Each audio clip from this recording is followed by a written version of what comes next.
परिचय। भाई, मुझे बहुत भूख लगी है। लो मोना, इसे खा लो, तुम्हारी भूख मिट जाएगी। मोना, क्या तुम अनुमान लगा सकती हो कि प्रतिदिन हम जो खाना खाते हैं वो कहाँ से आता है? नहीं भाई, मैं केवल इतना जानती हूँ कि खाना हमें पेड़ पौधों से मिलता है, पर कैसे मिलता है मैं नहीं जानती। भाई तुम बताओ ना। बच्चों, इस पाठ के अंतर्गत हम खाद्य पदार्थों की विविधता के बारे में जानेंगे और जानेंगे कि ये कहाँ से आता है। उद्देश्य। इस पाठ के अंत में आप निम्न करने में सक्षम हो जाएंगे: भोजन के विभिन्न प्रकारों को पहचानना, भोजन को परिभाषित करना, खाद्य सामग्री और उनके स्रोतों के बारे में जानना, खाद्य के रूप में पौधों के विभिन्न भागों को पहचानना, खाद्य के रूप में विभिन्न जंतु उत्पादों पर चर्चा करना, जंतु क्या खाते हैं ये समझना, जंतुओं के प्रकारों को उनके खाने की आदतों के आधार पर जानना, जैसे शाकाहारी, मांसाहारी और सर्वाहारी। विभिन्न खाद्य पदार्थ। जरा इस भोजन को देखिए। आपने क्या देखा? इस प्लेट में विभिन्न प्रकार के खाद्य पदार्थ हैं और प्रत्येक खाद्य पदार्थ एक से अधिक संघटक से मिलकर बना हुआ है। जैसे रोटी गेहूं के आटे को पानी के साथ गूंथकर बनाई जाती है। इसी तरह दाल, दलहन, पानी, नमक और अन्य मसालों को मिलाकर बनाई जाती है। खाद्य पदार्थ और उनके स्रोत। जैसे कि हम पहले ही चर्चा कर चुके हैं कि ऊर्जा प्राप्ति के लिए हमें भोजन की आवश्यकता होती है, और जब हमें भूख लगती है तब अपना पेट भरने के लिए भी भोजन की आवश्यकता होती है। हम भोजन को ऐसे पौष्टिक पदार्थ के रूप में परिभाषित कर सकते हैं जिसे जीवन को बनाए रखने के लिए, ऊर्जा प्रदान करने के लिए, वृद्धि एवं विकास को बढ़ावा देने के लिए खाया, पिया या अन्य रूप में शरीर के अंदर लिया जाता है। भोजन कहाँ से आता है? अब हम इस बात पर चर्चा करेंगे कि खाने के लिए विभिन्न खाद्य पदार्थों को हम कहाँ से प्राप्त करते हैं। ज्यादातर खाद्य पदार्थ हम पेड़ पौधों से प्राप्त करते हैं, जैसे सब्जियां, फल, गेहूं का आटा, दाल, मक्की का चिवड़ा, ब्रेड, वनस्पति तेल आदि। कुछ भोज्य पदार्थ हम जंतुओं से भी प्राप्त करते हैं, जैसे दूध, दही, मक्खन, घी, अंडे आदि।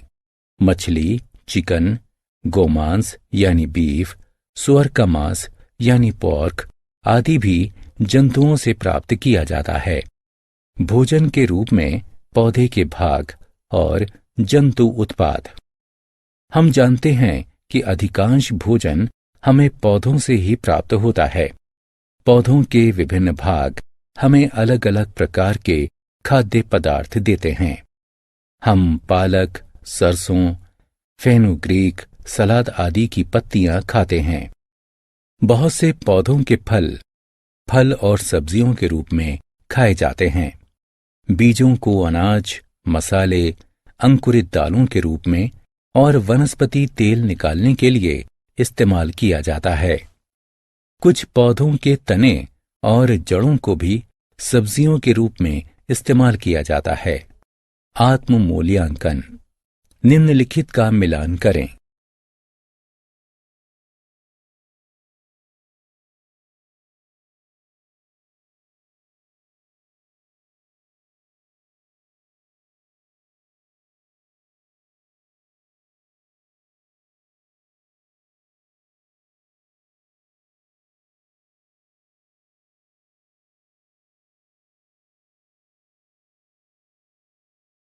भोजन के रूप में पौधे के भाग और जंतु उत्पाद। जैसे हम पहले ही चर्चा कर चुके हैं कि अधिकांश भोज्य पदार्थ हमें पौधों से ही मिलते हैं। जंतु भी हमें कुछ महत्वपूर्ण उत्पाद प्रदान करते हैं, जिन्हें हम प्रतिदिन उपयोग में लाते हैं, जैसे दूध, दही, घी, अंडे आदि। हमें दूध गाय, भैंस, बकरी से, यहाँ तक कि रेगिस्तान में ऊंट से भी मिलता है। मुर्गियों और बत्तखों से हमें अंडे मिलते हैं। मुर्गा, बकरी, ऊंट आदि से मीट मिलता है। मछली और झींगा भी खाया जाता है और मधुमक्खी हमें शहद देती है। जंतु क्या खाते हैं? क्या आप जानते हैं कि जंतुओं को उनके आहार संबंधी आदतों के आधार पर 3 प्रकार में बांटा जा सकता है। ये हैं शाकाहारी, मांसाहारी और सर्वाहारी। शाकाहारी वे जीव होते हैं जो केवल पेड़ पौधों को खाते हैं। उदाहरण गाय, भैंस, बकरी, हिरन, हाथी आदि। मांसाहारी वे जीव होते हैं जो केवल दूसरे जानवरों को खाते हैं। उदाहरण सिंह, बाघ, जगुआर, सियार आदि। जबकि सर्वाहारी जंतु पौधों और जानवरों दोनों को खाते हैं। उदाहरण कुत्ता, कौवा। आत्म मूल्यांकन। प्रश्नों को पढ़िए तथा निम्नलिखित विकल्पों में से सही चित्र पर क्लिक करें। सारांश। आइए हमने जो कुछ सीखा है उसे संक्षेप में दोहराएं। कोई भी पौष्टिक पदार्थ जिसे जीवन को बनाए रखने के लिए, ऊर्जा प्रदान करने के लिए, वृद्धि एवं विकास को बढ़ावा देने के लिए खाया, पिया या अन्य रूप में शरीर के अंदर लिया जाता है, भोजन कहलाता है। पौधे भोजन का मुख्य स्रोत होते हैं। हमें जंतुओं से भी भोजन प्राप्त होता है। शाकाहारी वे जीव होते हैं जो केवल पेड़ पौधों को खाते हैं। मांसाहारी वे जीव होते हैं जो केवल दूसरे जानवरों को खाते हैं, जबकि सर्वाहारी जंतु पौधों और जानवरों दोनों को खाते हैं।